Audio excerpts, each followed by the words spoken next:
নমস্কার প্রিয় ফেসবুক বন্ধুরা, আপনারা সবাই কেমন আছেন? নিত্যদিনের মতো এই ভিডিওটি তৈরি করার মেইন উদ্দেশ্য হচ্ছে আমি একটি জিনিস কুড়িয়ে পেয়েছি।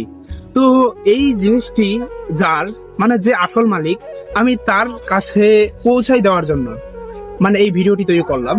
তো আপনাদের কাছে এই ভিডিওটি যদি যায় তাহলে একটু বেশি বেশি করে শেয়ার করে দিবেন, কারণ আমি কখনো বলি না যে আমার ভিডিও আপনারা শেয়ার করেন বা লাইক কমেন্ট করেন।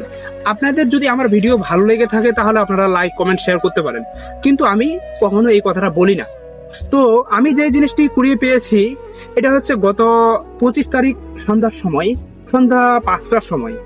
তো এই জিনিসটি হচ্ছে এই ব্যাগটিতে করে পাইছি। তো এই ব্যাগটির নাম হচ্ছে তুরাগ ম্যানস ক্লাব। তো এই জিনিসটি এই ব্যাগটি আর কি আমি পেয়েছি ডাঙ্গি বাজারে। আমি ডাঙ্গি বাজারে সেই দিন অবস্থানরত অবস্থায় গেছিলাম একটা প্রয়োজনীয় কাজে। তো সেখানে হাঁটার সময় আমি এই ব্যাগটি সহ পাই আর।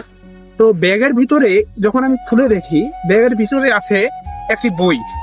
তো এই বইটির নাম হচ্ছে বেসিক ম্যাথ। বেসিক ম্যাথ প্রধানত অনার্সের বা বিসিএস প্রাইমারি, তারপর নার্স জবের জন্য, ভার্সিটি অ্যাডমিশনের জন্য, এসবের জন্য এই বইটি পড়া হয়। তো এই বইটি এখন কাঙ্ক্ষিত মালিককে আমি কিন্তু জানি না। এই বইটি আমি পেয়েছি ওই দিন একবারে নিউ মডেল অবস্থায়।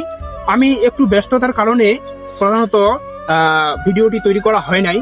তো আজকে আর কি ভাবলাম যে ভিডিওটি তৈরি করি। যদি আমার ভিডিওটি বইয়ের যে মালিক সে যদি দেখে থাকে তাহলে অবশ্যই কিন্তু আমার কাছে আসবে, স্ক্রিনে দেওয়া নাম্বার দেওয়া থাকবে, এই বইটি নেওয়ার জন্য আসতে পারে। তবে এই বইটি এখন কাঙ্ক্ষিত মালিককে আমি এজন্যই জানি না যে বইয়ের ভিতরে কোনো রকম কোনো প্রকার মার্ক আন্ডারলাইন করা বা নাম্বার বা নাম কোনো কিছুই নাই। তাহলে আমি কিভাবে বুঝবো এটার আসল মালিককে? আপনারাই একটু কমেন্ট করে জানাবেন যে আসলে বইটি আমি কাকে দিব। বইটি আমি পেয়েছি কিন্তু আমি কাকে দিব এই মালিকটি আমি খুঁজে পাচ্ছি না। তো তাই আপনাদের কাছে আমার বিনীত অনুরোধ যে এই বইটির কাঙ্ক্ষিত মালিক কে, তাকে বইটি আমি কিভাবে ফিরিয়ে দিব সেটা আপনারা একটু কমেন্টে জানাবেন, এবং এই ভিডিওটি বেশি বেশি করে শেয়ার করে দিবেন, যাতে আমি এই বইটি কাঙ্ক্ষিত মালিককে পৌঁছে দিতে পারি বা কাঙ্ক্ষিত মালিকের হাতে অর্পণ করতে পারি। কারণ এটা আমার প্রয়োজনীয় না। সে বইটা কিনেছে, বইটার দাম কিন্তু বেশি না, বইটার দাম হচ্ছে 750 টাকা, বেশি না।